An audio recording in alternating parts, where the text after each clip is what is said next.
Al-Quran adalah pintu ilmu yang ketika kita pelajari insya Allah bisa membuka kesempatan kami untuk masuk surga. Amin.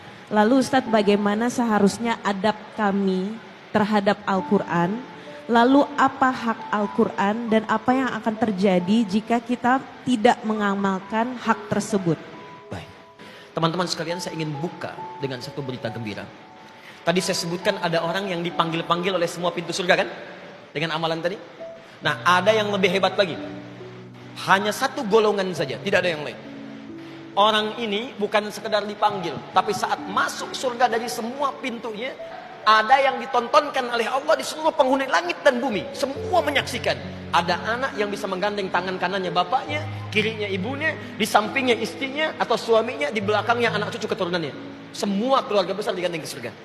Siapa orang ini? Rahasianya ada di Quran surah ke-13 ayat 23 sampai 24. Jawabannya dari Quran surah 35 ayat 32 sampai 33. Paling kiri sebelah atas.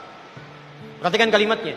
Jannatu adnin yadkhulunaha wa man salaha min abaihim wa azwajihim wa dzurriyyatihim wal malaikatu yadkhuluna alaihim min kulli babin salamun alaikum bima sabartum fa ni'ma uqbad dar.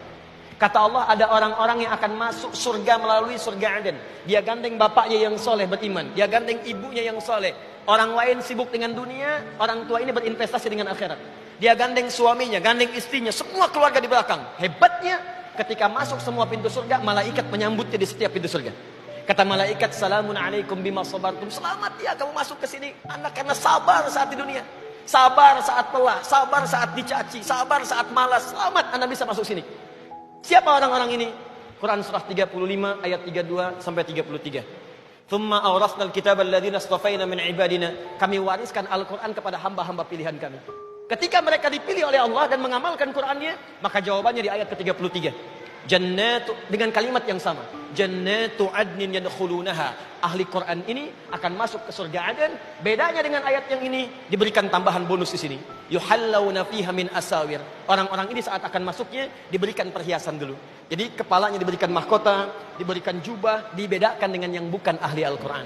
Terakhir, adapun orang yang menjauh dari Al-Quran, yang tidak mengamalkan isi Al-Quran, maka orang ini akan mendapatkan dua kerugian saat kembali kepada Allah Subhanahu wa taala. Kerugian pertama, dia berpeluang tidak akan pernah mendapatkan syafaat dari Al-Quran. Anda senang baca Al-Baqarah saja dengan Ali Imran, itu kata Nabi di hari kiamat saat hisab, dua surat itu akan menjadi pelindung kita dari kesulitan kiamat. Yang kedua, mohon maaf, Qurannya tidak akan pernah meminta kepada Allah untuk memasukkan dia ke dalam surga. Maka itulah diantaranya, mudah-mudahan kita termasuk orang-orang yang ditunjukkan oleh Allah dengan mencintai Al-Quran. Wallahu ta'ala a'lam bishawab.